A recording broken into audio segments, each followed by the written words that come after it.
Écrivez-nous pour prendre rendez-vous.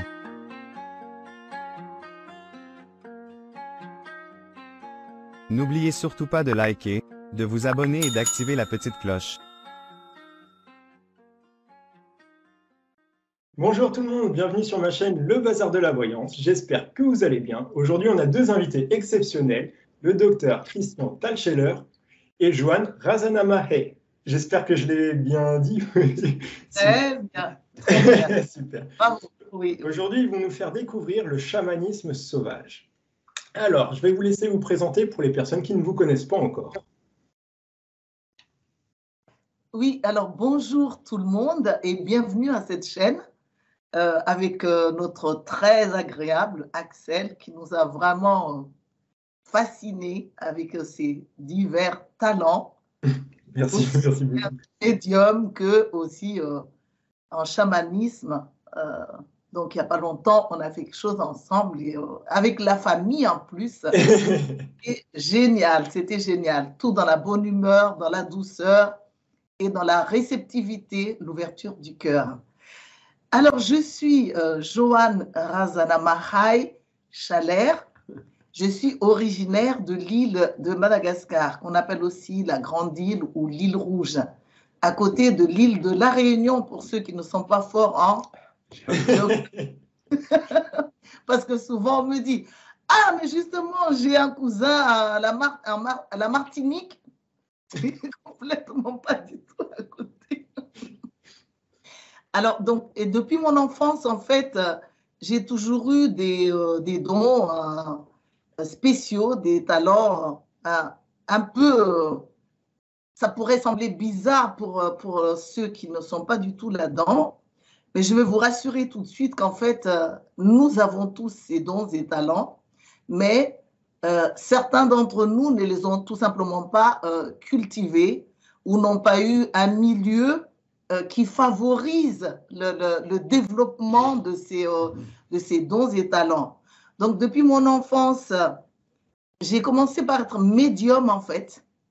Donc, j'entends les formes pensées, je vois les auras, je vois apparaître des films de vie passée, des flashs, et je faisais aussi des voyages hors du corps, qui étaient...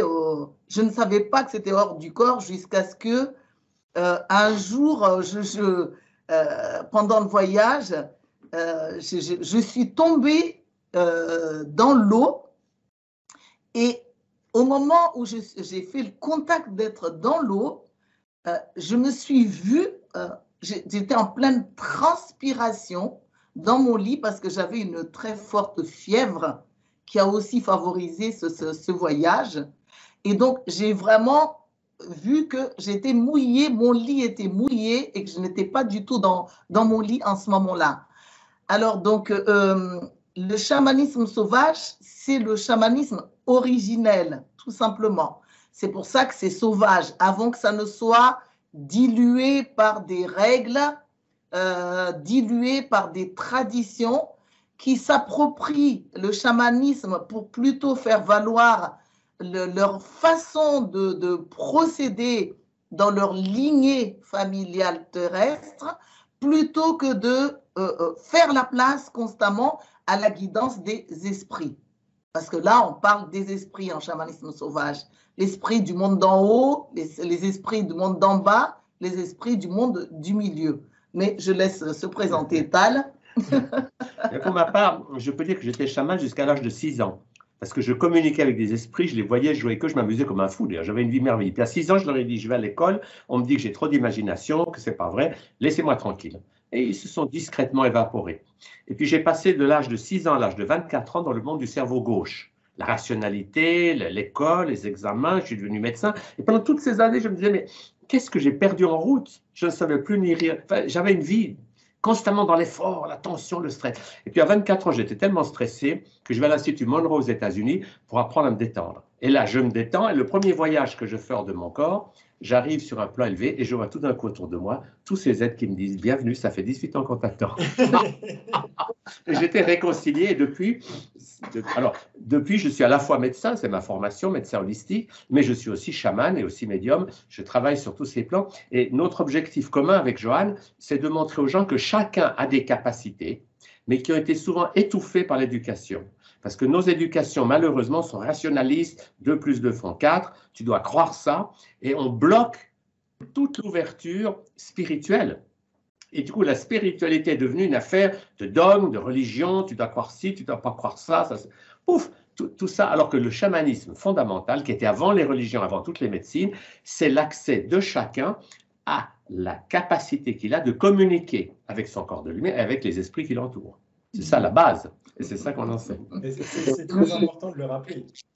Oui, et d'ailleurs, je rappelle aussi à ceux qui s'intéressent à ça, comme je l'ai dit à l'instant, que ça vient de nos éducations, quand on ferme, quand on ouvre. D'ailleurs, mes enfants, ils ont été éduqués dans le monde du chamanisme et la médiumnité. Et quand on allait à Madagascar et qu'ils étaient enfants, même s'ils sont plutôt, ils ont vécu plutôt en Occident qu'à Madagascar. Et notre fils, Gwen Clapp, que tu connais d'ailleurs, oui. Qui est très fort aussi. Hein. Chaman et médium. Et là, on vient tout juste de terminer un festival donc, de 3 jours où nous avons non seulement enseigné le chamanisme, mais nous avons proposé chacun des divers ateliers. Alors, donc, pour continuer tout simplement, en fait, on ne peut pas échapper à son côté chaman. Que ce soit chaman sauvage, que ce soit chaman traditionnel, on ne peut pas échapper à ça. Comme on ne peut pas échapper à son côté médium. D'ailleurs, si vous entendez bien, moi, comme j'ai vu depuis l'enfance que nous ne sommes pas des blocs de personnes, mais des êtres aux facettes multiples qui ont chacune une mission à réaliser sur Terre, d'être l'enfant de ses parents, de bien réussir, d'être le parent de ses enfants, d'être un homme, une femme d'affaires, d'être aussi donc thérapeute ou chaman. D'ailleurs, le côté chaman, ce côté chaman, il peut être médecin. Parce que qu'est-ce qui fait qu'on soit équipé de ça? C'est cet élan de porter secours à toute personne en danger, cette sensibilité spéciale face à la souffrance. Et qui est-ce qui n'a pas ce genre de sensibilité? Eh bien, ce n'est pas possible, même si on a été traumatisé, torturé, pour devenir des méchants ou des assassins. En nous, il y a toujours en fait cet appel au bonheur, à la lumière, à la guérison de tout le monde, de tous les êtres et de tous les êtres de tous les règnes d'ailleurs. Et donc, ce côté chaman, si on ne le développe pas, en fait, on a un manque profond à l'intérieur de soi. Et c'est pour ça qu'il existe des maladies qui sont typiques, causées par le côté chaman, malmenées, écrasées, refusées. Et comme par hasard, ces maladies-là ne peuvent pas être guéries par les autres. Parce que l'appel de la facette, c'est que c'est nous-mêmes qui devons apprendre à aller le chercher. Ceci étant dit, on est chaman, mais si on n'a pas développé des outils pour permettre à ce côté chaman d'exister, ben, on a potentiellement le côté chaman, comme on a potentiellement le côté médium, mais il nous faut soit nous rappeler de nos passés pour retrouver nos talents, ou soit aller apprendre sans faire une histoire d'orgueil, de suivre des stages ou de suivre des formations, sans pour autant tomber dans la consommation d'activités, de stages et des formations pour autant. Donc, courage à tout le monde. Allez chercher votre côté chaman. On est comme chercher votre côté médium, parce que nous sommes décidés, nous sommes en fait conçus pour être indépendants, tout en donnant la main aux autres. Et vous avez besoin de vous, comme moi, j'ai besoin de vous. C'est passionnant. Pour donner un exemple, d'ailleurs, que tout le monde a vécu, c'est que le propre d'un enfant, avant l'éducation, un enfant de 3 ans, quand il voit que papa est triste ou en colère, il ne dit pas « papa, fume une cigarette ». Non, qu'est-ce qu'il fait? Il capte cette colère de son papa et lui, il la laisse sortir. Donc, il est un thérapeute. Il crie, il pleure, il hurle. Le drame, c'est que le père, au lieu de dire « mais c'est génial ce qu'il fait, je vais faire avec lui », c'est de le faire taire. À 3 ans, il n'y arrive pas. Mais à partir de 4 ans, il y arrive. Et c'est là qu'on bloque nos côtés chamans. Parce que le propre des chamans, moi j'en ai vu beaucoup dans le monde en 50 ans, c'est qu'ils sont physiquement vivants. Ils peuvent pleurer, ils peuvent rire, ils peuvent crier. Ils n'ont pas la classe, n'est-ce pas? Oui, voyez-vous, c'est votre problème. Non. S'ils sentent que quelqu'un a de la tristesse, ils peuvent très bien, eux, se mettre à pleurer. Ah, parce qu'ils utilisent leur corps comme outil thérapeutique. Et ensuite, quand ils ont libéré de l'émotion à travers leur corps, ils vont dire à la personne, danse avec moi. Donc, ce sont des êtres vivants. Moi, je peux dire ça parce que j'ai testé beaucoup de chamans dans le monde. Quand on me disait qu'un tel était chaman, j'arrivais devant lui puis je faisais comme ça. Si je fais ça à un professeur de médecine, il me fait un canon en psychiatrie tout de suite. Pour lui, je suis un fou. Mais si je fais ça à un chaman, il n'a pas peur de jouer. Il va jouer avec moi. Ah, il va entrer dans une dynamique où le physique, on accepte toutes les émotions. Et il n'y en a plus qui sont considérées comme...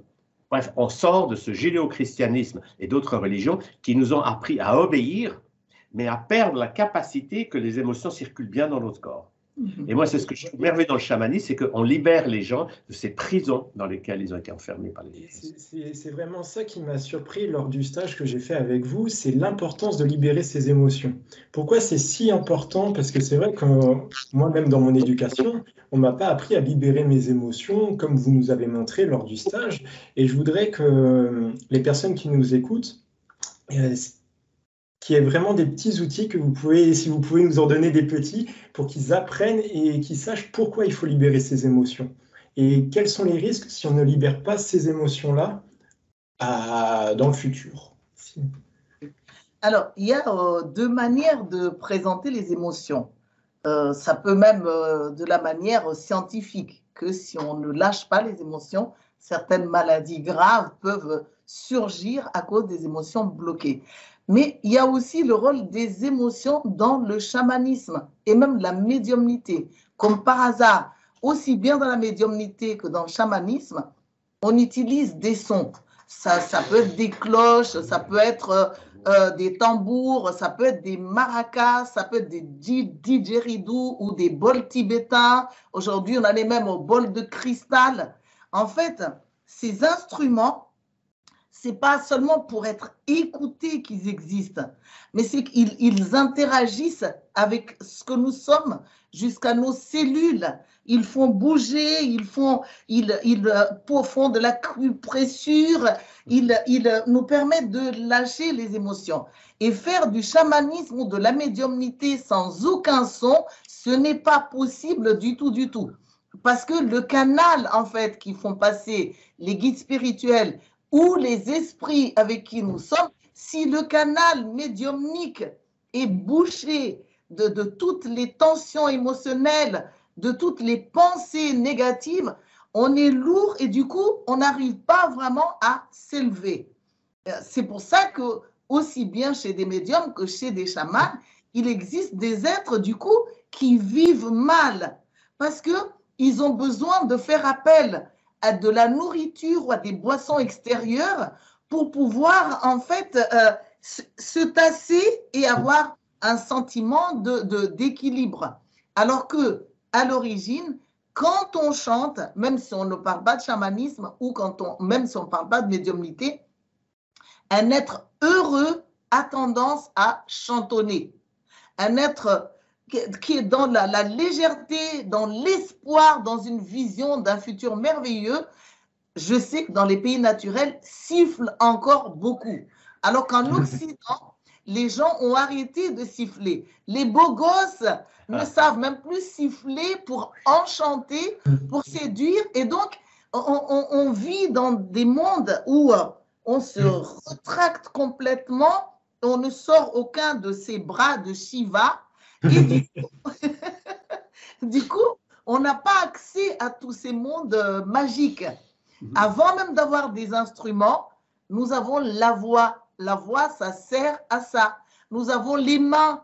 Les mains, ça sert à ça. Et dans nos stages, on enseigne aux gens petit à petit de faire appel à ces outils. Au début, on est un peu comme comment déséquilibré parce que si on tape, on oublie de chanter et si on chante, on oublie de danser. Mais tout ça, en fait, ça ne permet pas seulement d'être dans l'enchantement, parce que c'est un monde où on parle d'enchanter, hein, aussi bien la médiumnité que le chamanisme. C'est un monde du merveilleux, mais avant même ça, on se dépollue soi-même. On se prépare, on se purifie à travers tous ces exercices, si ce n'est que même faire quelque chose. On devrait faire régulièrement ce genre de bruit, même quand on marche seul dans la rue ou quand on se balade, quand on est aux toilettes, et d'autant plus qu'on peut faire en version HLM, comme Tal va sûrement le dire. Oui, parce que si on est dans un endroit où les gens ont peur, parce que dans notre société, le mot d'ordre, c'est chute. C'est l'Inter-T-A-I-R-E. Tu as le droit de dire je suis en colère, mais tu n'as plus le droit de le vivre. Alors, si on veut libérer ça, ce qu'il faut comprendre, c'est qu'on peut le faire avec le son, mais s'il y a des gens à côté, on peut faire sans le son. On fera vibrer nos cordes vocales sans mettre le son. Mais il y a des gestes universels. Dans beaucoup de pays, les gens communiquent avec les ancêtres. Et pour communiquer avec les ancêtres, il faut quitter le monde du cerveau gauche, qu'elle contrôle, etc., pour le cerveau droit. Et il y a des gestes à faire pour lâcher le ridicule. Il faut oser être ridicule. Et ça se retrouve dans beaucoup de civilisations, où les gens, ils font les marionnettes, ensuite, ils bougent la tête, ils font des grimaces, ils font des sons horribles, ils sont... Moi, j'ai appelé ça les gestes de la folie douce. Vous êtes dingue, mais dingue consciemment. Vous ne le faites pas devant un juge, devant un policier, mais vous le faites pour libérer le contrôle. Et quand vous avez libéré le contrôle, alors tout d'un coup, pouf, il y a quelque chose qui se calme en vous. Il y a une détente qui arrive, et c'est là que le cerveau droit peut s'ouvrir, et c'est là que le contact avec les esprits, tous ces mondes merveilleux peuvent se faire. Parce que la chose passionnante à comprendre, c'est que ces mondes merveilleux sont des mondes de joie, d'amour et de lumière. Et tout ce qui est monde de stress, de culpabilité, de tension, etc., c'est un monde qui empêche l'accès à ces mondes-là. Donc, il faut oser lâcher tous ces mondes-là. Alors, bien sûr, il y a des exercices aussi, mais l'idée, c'est que quand on ose être dingue, comme ça faire tous les enfants de 3 ans et les fous, pas en public, mais on le fait juste pour libérer l'attention. Moi, l'image que j'ai avant de faire du channeling avec les guides, c'est que je vois mon cerveau gauche comme un caporal de l'armée suisse. Il me regarde et il dit « Chalère, c'est un bon petit soldat, il obéit bien, il est bien. » Alors, il est content. Alors, pour qu'il s'en aille, je fais ses gestes, je fais des grimaces, et du coup, il est dégoûté, il s'en va. Mais une fois qu'il est parti, quand le cerveau gauche s'en va, le corps se calme, la détente s'opère, et le cerveau droit s'ouvre. Et c'est comme ça que par des moyens simples, on peut apprendre aux gens, en libérant la voix, en libérant les gestes, et en sortant du ridicule et de ces prisons du stress, on peut leur apprendre à ouvrir leur médiumnité et le chamanisme. Et c'est ça ce qui est super important de rappeler, c'est que c'est ouvert à tout le monde, c'est accessible à tout le monde. Il n'y a pas besoin d'avoir des dons spirituels très élevés pour pouvoir pratiquer ces outils-là. Donc j'invite tous ceux qui regardent la vidéo à pratiquer ces exercices-là quand vous avez des émotions trop fortes, ou même pour vous entraîner à lâcher prise. N'hésitez pas à re-regarder la vidéo pour vraiment lâcher prise et vous sentir beaucoup plus léger. J'espère que le téléphone n'a pas sonné de l'autre côté, parce que ici ça a sonné. Non, moi j'ai rien entendu du tout. C'est un appel Skype, je l'ai enlevé. Voilà, c'était un appel Skype qui est intervenu. Oui, donc en fait, pour bien vous aider à comprendre ce qu'on est en train d'expliquer, quel est le signe en fait qui nous permet d'être des bons chamans ou d'être des bons médiums ou d'être tout simplement des êtres humains incarnés qui s'adaptent sur Terre et qui vivent bien toutes les situations. En fait, c'est la liberté.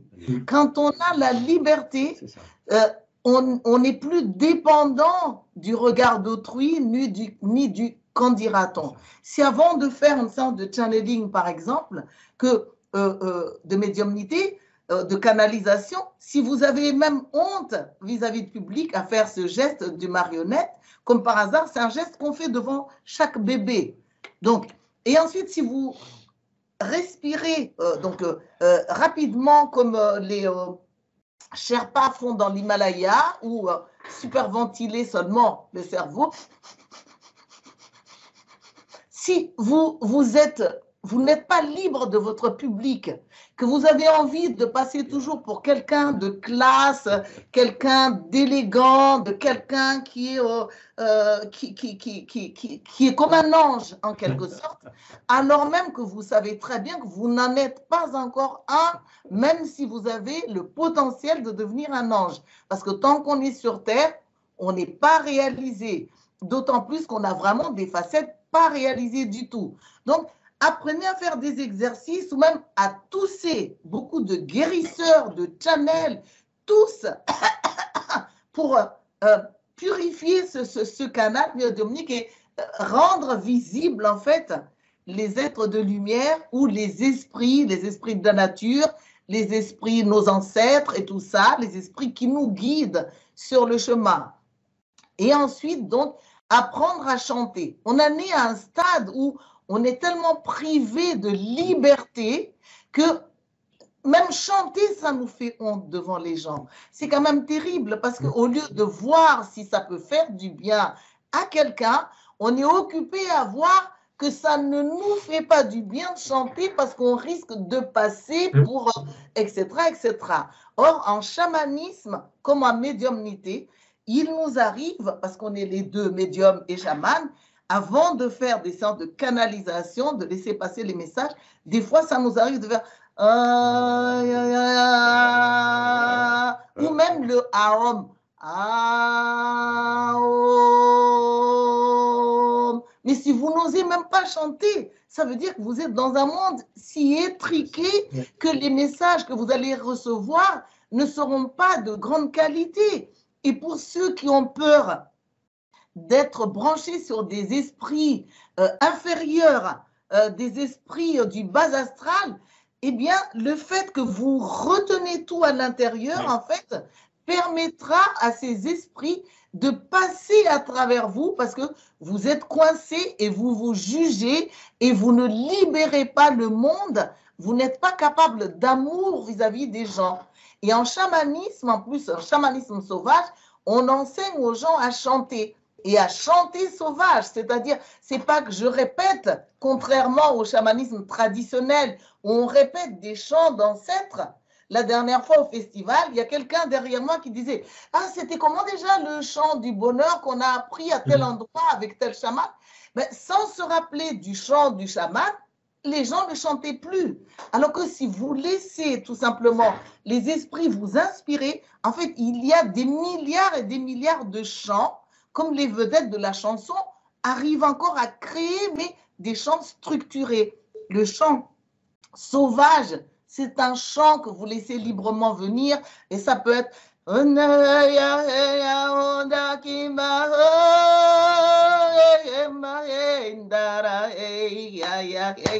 on a envie de taper des mains.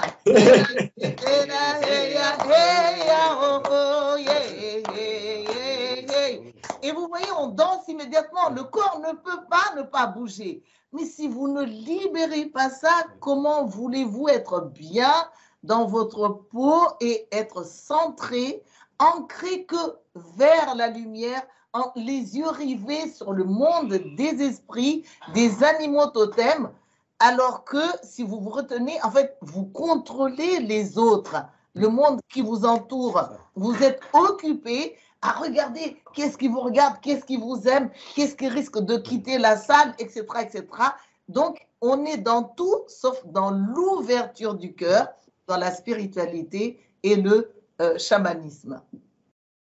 Et oui, l'important, c'est d'oser. Voilà. C'est vrai que même moi, lors de la formation ou le stage que j'ai fait avec vous, au début, on est un peu crispé parce qu'on n'ose pas, on n'est pas ouvert à tout ça. Et plus les jours avancent, on enlève nos barrières. Et on voit vraiment la différence du premier jour au troisième jour, comme vous avez dit au début de la vidéo, parce qu'en fait, on apprend à se libérer avec les chants, les danses. Et c'est vrai que c'est pas évident au début, parce qu'on est un petit peu crispé. Et puis, donc non, c'est un sacré travail sur soi-même, mais c'est vrai qu'il faut le continuer. Même après les stages, quand vous faites des stages, après, c'est vrai que c'est important de le continuer pour ne pas oublier de ne pas se remettre dans le monde un petit peu serré. Et voilà, c'est toujours une évolution. Il faut toujours évoluer. C'est passionnant. Ce qui est passionnant, c'est de voir que depuis des millénaires, les autorités cherchent à maintenir les gens dans la peur. Regardez ce qu'on a vécu ces dernières années. C'est toujours la même histoire. On vous fait peur, on vous fait croire qu'il y a un danger qui vous menace. Et puis, alors, qu'on l'appelle virus ou qu'on l'appelle... Enfin, on vous fait pas quelque chose qui en fait n'existe pas, mais enfin, on vous fait peur. Et quand vous êtes là terrorisé, qu'on vous annonce le nombre de morts chaque jour, alors vous obéissez. Et dès que vous obéissez à quelqu'un d'autre qu'à vous-même, vous sortez de l'essence même du chamanisme et de la médiumnité, qui est d'apprendre à n'obéir plus qu'à soi-même. Parce que la vraie liberté qu'on cherche tous à avoir, c'est si je suis les informations qui me viennent de mon corps de lumière et des esprits qui m'entourent, eh ben, je vais forcément aller vers la paix, la joie et l'harmonie, parce que c'est leur monde. Dès que je commence à obéir aux autorités, aux médecins, aux prêtres, aux politiciens, j'entre dans le monde du stress. Et c'est ça qui est passionnant, c'est de voir que ce monde du stress est un monde totalement artificiel, qui a été fabriqué par des croyances fausses, notamment la croyance qu'on va mourir. Si vous dites je vais mourir, vous n'allez pas le mourir. Alors on vous dit, ah mais grâce au produit X, on va repousser ça le plus possible. Et c'est ce que la médecine officielle fait. Mais si vous savez que vous ne pouvez pas mourir, puisque seul le corps physique peut mourir, mais pas votre corps émotionnel, votre corps mental, votre corps spirituel.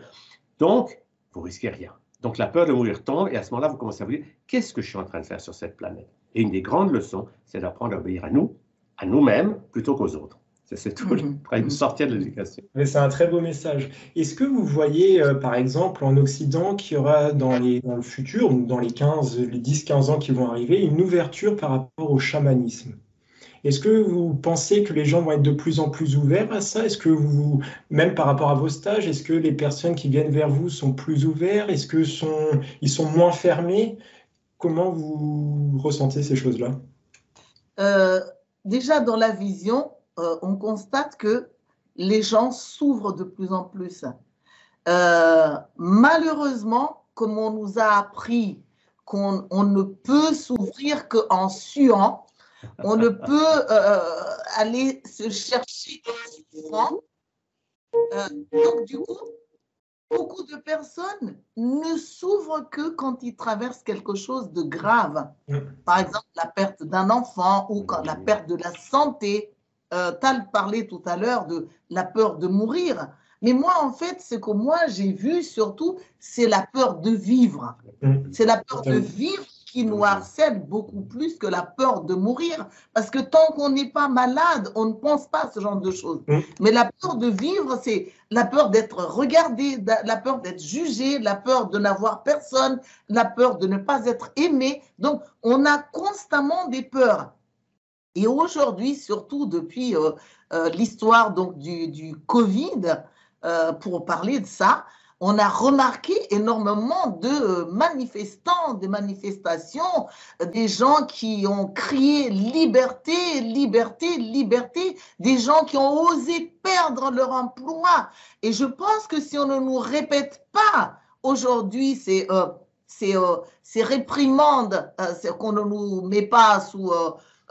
comment on dit ça là, les masques et tout ça, c'est parce qu'on ne nous oblige plus à être vaccinés, c'est parce qu'ils ont remarqué que la population a quand même résisté à se faire traiter de cette façon dans tous les sens, parce que on n'avait pas assez de recul tout simplement. Moi je dis pas que tout le monde doit être comme nous, mais au moins d'avoir un peu de recul pour avoir la permission de prendre soi-même une décision en connaissance de cause. Et cette histoire-là, moi, je ne veux pas y revenir parce que je ne suis pas scientifique et puis je ne suis pas dans les rangs de ce qu'on traite de complotistes parce qu'ils cherchent la vérité. Parce que pour moi, les complotistes, ce sont des chercheurs de vérité et des chercheurs qui trouvent et pas des chercheurs.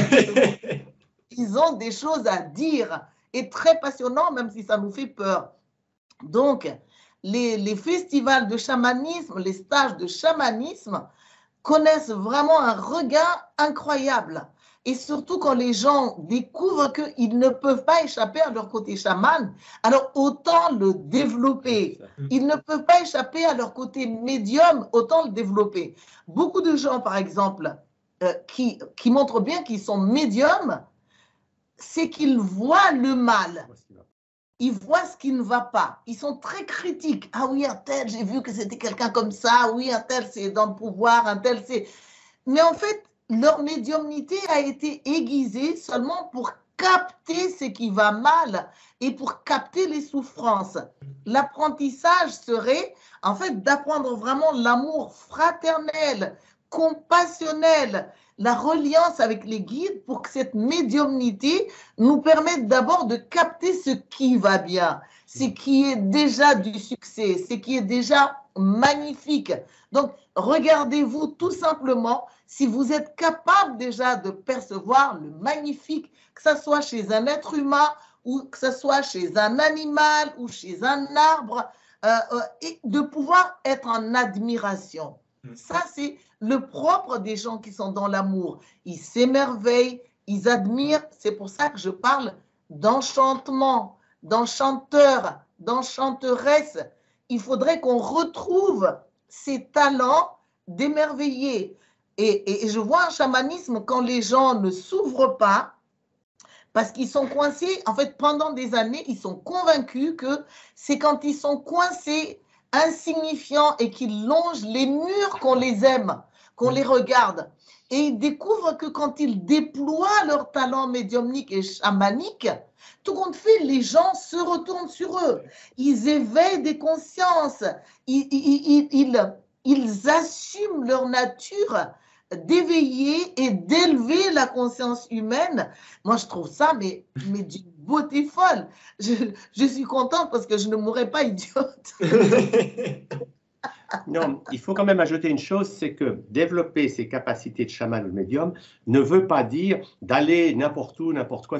Parce que si je vais vers quelqu'un et dire « Oh, je vois que tes chakras sont déséquilibrés, je vais te mettre ça d'aplomb », là, on ne respecte pas une loi fondamentale, c'est qu'il faut voir l'autre, lui poser des questions, mais il ne faut pas lui imposer quelque chose qu'il n'a pas demandé. Ça, c'est une règle d'or pour tous les chamans, tous les thérapeutes du monde. Et c'est malheureusement une règle qui est souvent, encore ce matin, j'avais une femme qui me dit « Oui, le médecin me dit que si on ne m'opère pas dans les 2 mois, je vais mourir parce que les métastases… » Je dis « Mais de quel droit est-ce qu'il se permet de prédire votre futur? C'est un voyant ?» Et alors, il faut bien comprendre ça, c'est qu'on peut donner aux gens des informations, mais le but, c'est de donner des informations positives et pas d'augmenter leur peur et leur terreur, etc., en dramatisant ce qu'ils ont. Moi, mon expérience d'un demi-siècle, c'est que j'ai vu des gens guérir de toutes les maladies qui existent, et c'est un chemin, mais la guérison ne passe pas vers l'obéissance à quelqu'un. Le point capital, c'est d'obéir à soi, et ensuite, regarder ce qui existe comme moyen, comme méthode, et choisir avec quoi on se sent en harmonie. Et quand les gens font ça, ben, ils vont dans une direction qui est la leur. Et c'est le point clé, c'est quand je suis ma voix intérieure, je suis heureux, et je vais faire en sorte que les autres le soient aussi, parce que je suis guidé du dedans. Quand j'obéis à des croyances, de mes parents, de mes professeurs, des médecins, etc. Je suis dans le monde de la peur, du stress. Qu'est-ce qu'il faut faire? La solution va venir de quelqu'un d'autre. Et nous, ce qu'on voit beaucoup dans nos stages, c'est des gens qui ont déjà eu des vies de chamans ou de guérisseurs, et ça s'est mal fini. Parce que vous êtes une grande guérisseuse, vous soignez les gens et tout d'un coup, on met sur un bûcher. Ben, quand vous êtes sur le bûcher, vous avez une partie de vous qui est en rage. C'est un juge, il fait que du bien aux gens. Et ce que beaucoup de gens ont raté dans bien des vies, c'est la conscience de la co-responsabilité. C'est-à-dire que c'est les jugements négatifs qu'ils avaient envers les autorités qui ont contribué à co-créer la situation, on les a mis à mort. Et ça, c'est passionnant parce qu'on voit que la leçon fondamentale de notre vie sur Terre, c'est d'apprendre l'amour. Et l'amour, c'est de m'aimer tel que je suis, mais d'aimer les autres tels qu'ils sont. Et de plus juger leur facette immature comme mauvaise. Ils sont immatures, c'est tout. Si je vois un enfant qui tue un crapaud, je ne dis pas qu'il est mauvais, je dis qu'il n'est pas encore conscient, qu'il pourrait jouer avec le crapaud plutôt que de lui taper dessus. Donc, cette conscience, et ça c'est passionnant, le monde des sous-personnalités qu'on enseigne, c'est que nous avons tous des sous-personnalités déjà très lumineuses et magnifiques, et puis d'autres qui sont encore immatures, petites, mesquines, ronchons, enfin bref. Et il faut les éduquer tranquillement, les accepter. En parlant des sous-personnalités, j'ai vu que vous faisiez un stage prochainement par rapport à ça. Et est-ce que vous pouvez nous en dire plus pour les personnes qui seraient intéressées, justement? Oui, donc le stage que nous allons faire, en fait, c'est de nous enseigner à nous connaître mieux, à savoir qu'en nous existent des multiples facettes dont certaines sont déjà sur des niveaux de conscience très élevés et d'autres sont arriérées. Il y en a qui sont même encore bloqués dans des vies passées. Et en fait, quand on va connaître ces personnages, on apprend à vraiment mettre le doigt sur là où ils sont vraiment immatures, bloqués et incapables. En ce moment-là, on ne va pas chercher à en vouloir à quelqu'un mais on est obligé de constater que, par exemple, en tant qu'enfant, je suis nulle. Je peux être une grande chamane, mais en ce qui concerne de me comporter comme un enfant de temps à autre, parce que ce côté d'enfant a besoin de vivre, je suis vraiment nulle. Je peux être une très grande médium, mais en ce qui concerne ma femme d'affaires, je peux tout à fait être à côté de mes pompes et de vivre dans la dépendance, d'être portée par mes parents ou par mes amis ou parce que je ne m'en sors pas tout simplement. Je peux être angélique, je peux être vraiment quelqu'un de merveilleux, mais je peux ne pas savoir faire dans les histoires d'amour. Savoir me conduire avec un homme. Qu'est-ce que l'homme attend de moi? Est-ce que quand je suis avec Tal comme épouse, est-ce qu'il attend de moi que je sois chamane ou que je sois médium? À quel endroit, par personnage, je dois me comporter dans le sujet qui concerne ce personnage pour ne pas être dans cette confusion dans laquelle est souvent plomber la planète Terre. Parce que du coup, avec les parents, ils attendent qu'on soit, par exemple, des enseignants devant des invités. Non, on se conduit comme enfant. Donc, du coup, ils refusent le contrat parce que ce n'est pas le côté enfant, même s'ils sont nos parents, qu'ils désirent. Et les parents, c'est pareil. Des fois, avec nos partenaires, ils se conduisent en meilleurs parents qu'avec nous-mêmes. Ce n'est pas le contrat parce que ça fait souffrir les enfants que nous sommes. Parce que la préférence, s'il y a préférence, ou la considération, ça doit d'abord nous être accordé. Or, des fois, j'ai vu des belles-mères qui encensent leur gendre, mais sans tenir compte de leur fille. Et c'est terrifiant. Ou des parents qui mettent en avant le talent de leur enfant, de leur fils, mais sans savoir être câlin avec cet enfant. Parce qu'à l'idée de toucher, d'aimer, de tendre la main, d'avoir les yeux qui brillent, ils sont complètement maladroits tout simplement. Donc ce qu'on enseigne dans le monde des SPPA, c'est à nous connaître, mais sans juger les personnages, mais en acceptant tout simplement que certains ont été cassés. Certains sont immatures tout simplement, ils ne savent pas vivre, ils sont maladroits, ils ne savent pas faire des déclarations d'amour, ils ne savent pas, et on va tout simplement aller les chercher. Et d'ailleurs, par rapport à ce qu'on vient de dire, que ce soit en chamanisme ou en médiumnité, nous, en fait, notre travail consiste non pas à donner des poissons aux gens, mais des cannes à pêche. Donc, ils viennent et ils travaillent directement sur eux, en plein milieu du cercle et au vu et au su de tout le monde. Alors, ça fait peur, c'est très impressionnant. Mais en chamanisme, les gens ne partent pas parce qu'on a fait un rituel. On fait un rituel de marche sur le feu, on fait un rituel on fait les rituels. Mais nos préférences, c'est de aider à accoucher des côtés médium, des côtés chaman, et à accoucher du personnage le plus beau, le plus rayonnant, dont les autres ont besoin avec des contrats clairs et pas ce que nous voulons leur imposer tout simplement. D'accord.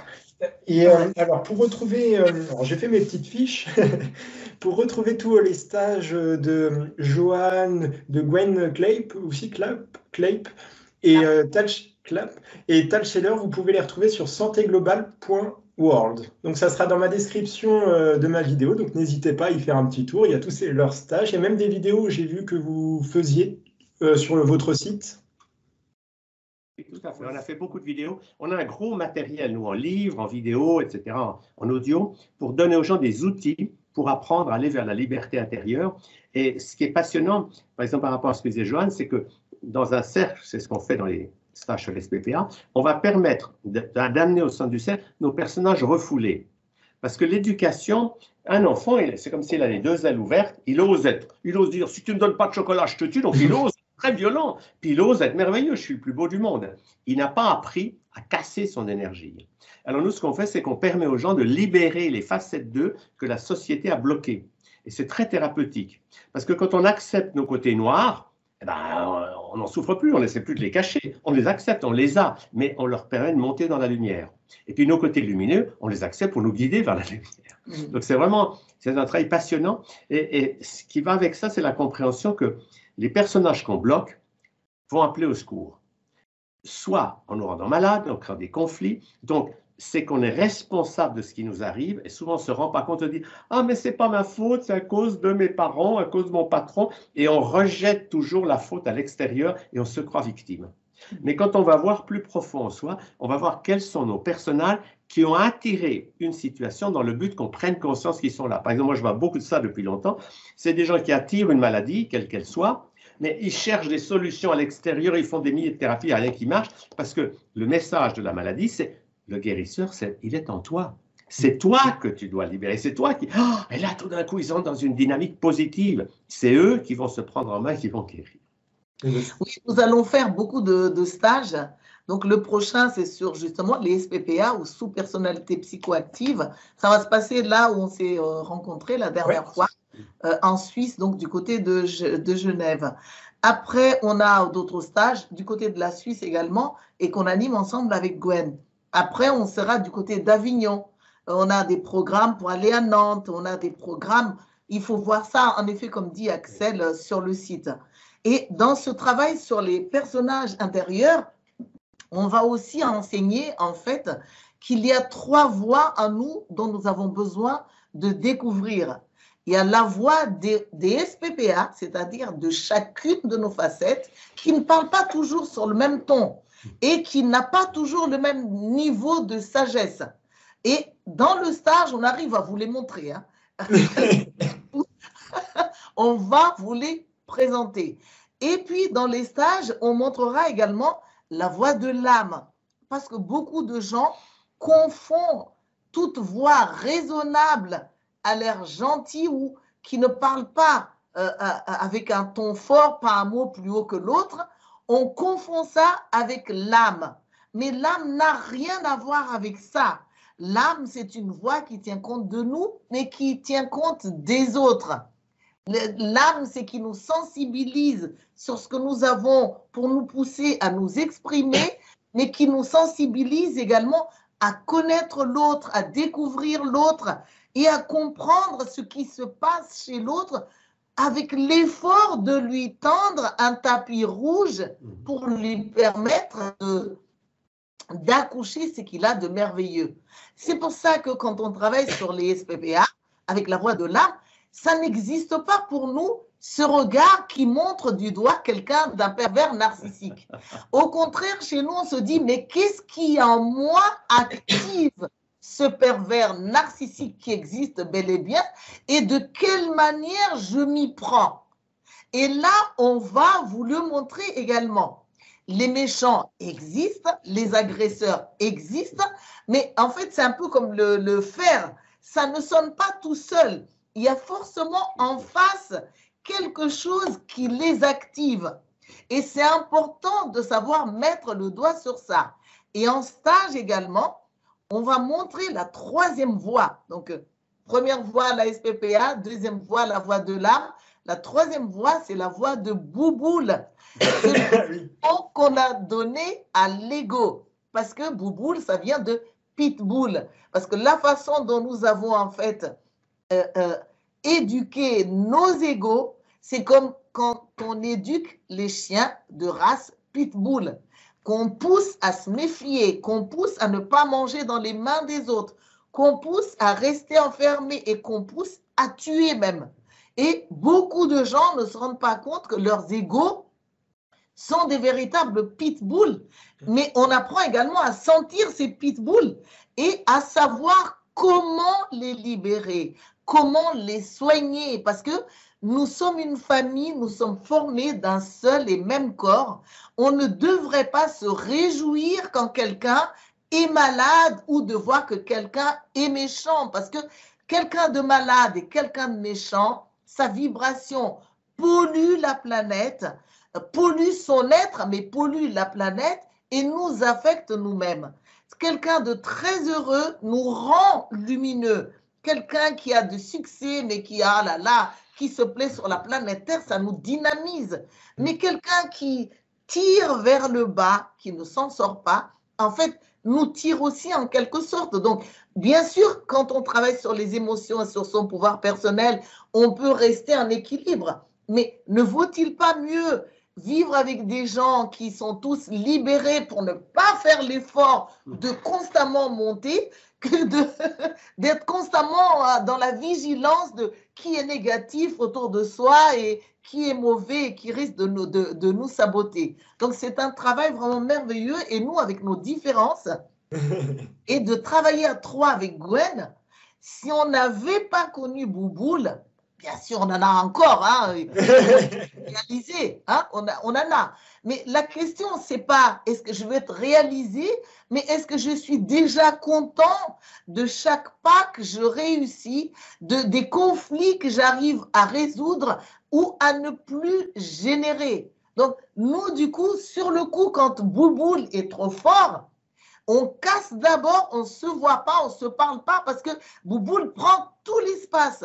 Mais il y a toujours un moment ou un autre où, quand ça se calme, la voix de l'âme peut apparaître et on revient vers l'autre en disant, tu sais, tout à l'heure, j'ai pas pu vraiment te dire la vérité parce que mon Bouboule, mon ego était énorme et il m'empêchait vraiment d'y accéder. Et ça fait pleurer quand on entend ça. Et ça fait aussi pleurer l'autre quand on ose révéler les plans noirs de son Bouboule. Parce que ces plans noirs montrent tout simplement qu'on a des traumatismes du passé. On a des mémoires négatives qui nous poussent à la méfiance, à la concurrence, à la compétition.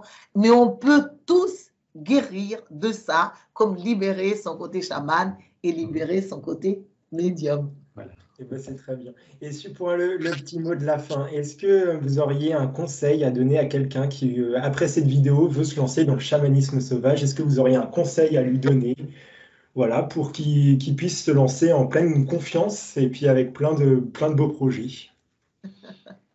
Moi, j'ai un exercice à proposer qui est très simple et que nous faisons dans les stages, c'est de montrer aux gens comment sortir de la peur. Parce que la plupart des gens, quand on leur dit « vous avez peur, vous avez 3 ans », ils font presque tous comme ça. Mais ce n'est pas vrai, l'enfant de 3 ans ne fait pas ça. Ça, c'est l'enfant qui a été éduqué. La peur, elle rentre, mais elle ne sort pas. Alors, l'exercice qu'on donne est très simple, c'est qu'on dit aux gens « vous inspirez la peur ». Ensuite, vous tirez la langue, vous laissez sortir un son, vous laissez votre corps vibrer, vous faites « ah » et la peur, elle sort.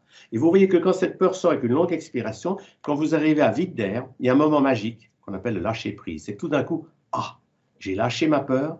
Et quand je reprends de l'air, waouh, j'entre dans ce que j'appelle le bonheur dans l'instant présent. Je suis vivant, je suis là. Et là, tout d'un coup, tout ce monde de stress, de peur, il faut toujours faire quelque chose pour ne pas déplaire à quelqu'un, je l'ai laissé sortir.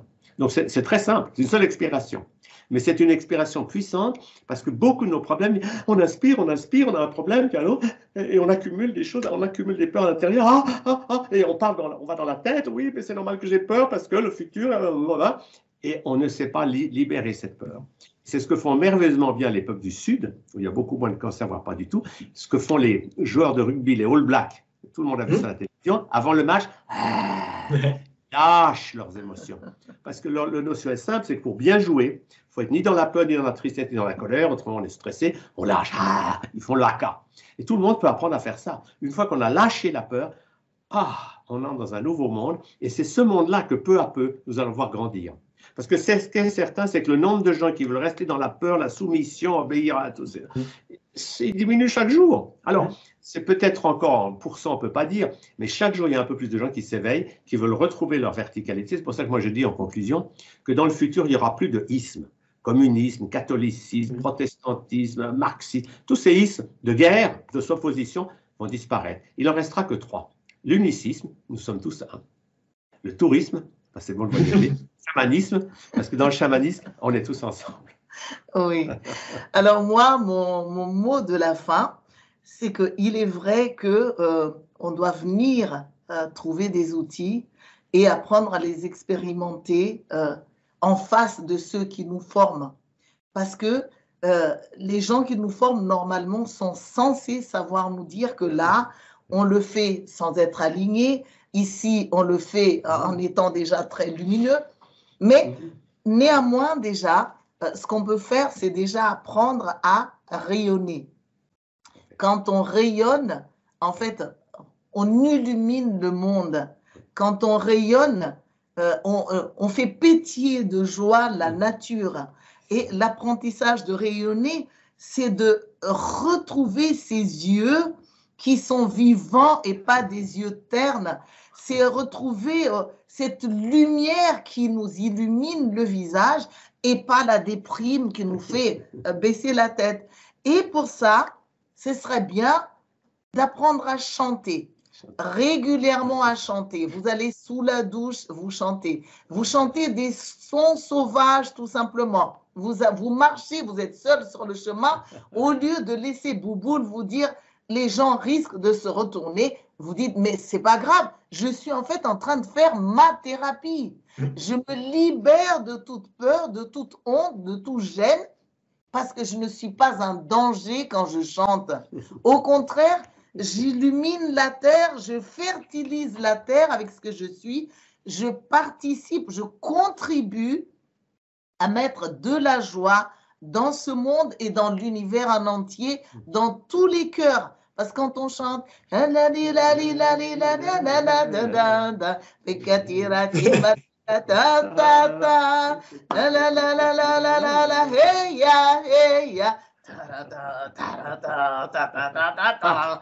me demandez pas qu'est-ce que j'ai chanté ou de rechanter parce que vraiment je reçois dans l'instant. Et j'ai testé de chanter pendant que je croise des gens. Contrairement à ce que l'on pense, en fait, ça fait sourire les gens. Parce que quand on ne les agresse pas, ça réveille en eux que ça existe des êtres joyeux, des êtres sympas, des êtres amicaux. Et vous souriez en plus. Apprenez à sourire pour faire rayonner votre visage, faire rayonner votre être et pour chasser la déprime de tous les gens que vous croiserez sur votre chemin. Chantez avec joie, avec foi, illuminez l'univers d'étoiles magnifiques et merveilleux. Et quand vous aurez le temps, libérez votre côté chaman comme votre côté médium, comme apprenez avec les SPPA à trouver la facette d'amant chez vous ou d'amante qui est peut-être maladroit, qui ne savent pas faire, qui ont eu des mauvais modèles. Comme à libérer votre côté séducteur, séductrice, sans avoir peur, sans avoir honte, parce qu'en fait, le monde ne nous veut pas ratatiner complètement sous le poids de nos dépressions et des jugements qu'on porte sur nous-mêmes. Mais quand on marche et qu'on est dans la séduction, surtout pour ceux qui sont seuls, ça établit un pont avec l'éventuel amant ou avec l'éventuelle amante, comme ça favorise la relation entre deux êtres qui sont déjà ensemble, que de polluer avec des peurs, des jugements, des critiques, de la rancœur, parce que tout ça, ça nous tue et ça alourdit notre monde. Et c'est pour ça que je te laisse finir, Tal. C'est pour ça que je dis la prochaine pandémie, c'est pas ce que l'OMS va annoncer, ça sera la maladie du bonheur. C'est que si vous êtes heureux, c'est très contagieux. C'est ça qu'on va faire. Et ben, je pense que c'est un joli mot de la fin. Donc, n'hésitez pas à mettre un petit pouce bleu, à la partager un maximum. Et puis je vous remercie encore énormément d'être venu sur ma chaîne. C'est un grand honneur pour moi. Et puis, merci. Si tout le monde était comme toi, Axel, il y aurait vraiment beaucoup de bonheur sur la planète Terre parce que tu es beau, tu es souriant, tout est simple, tu as un cœur tellement immense et puis le fait d'ouvrir même ta chaîne aux autres dans cette liberté, dans cette foi, c'est génialissime. Et... alors, tu es mon idole là. Hein. Merci beaucoup en tout cas. Puis du coup, voilà. Allez. Merci beaucoup. Merci de nous avoir écoutés et partagé en effet. Ça nous aidera aussi beaucoup et c'est de la générosité de partager. C'est diffuser des sources de bonheur, de joie, de liberté. On vous aime. On s'aime. Merci beaucoup. Vive l'amour. Merci. Au revoir.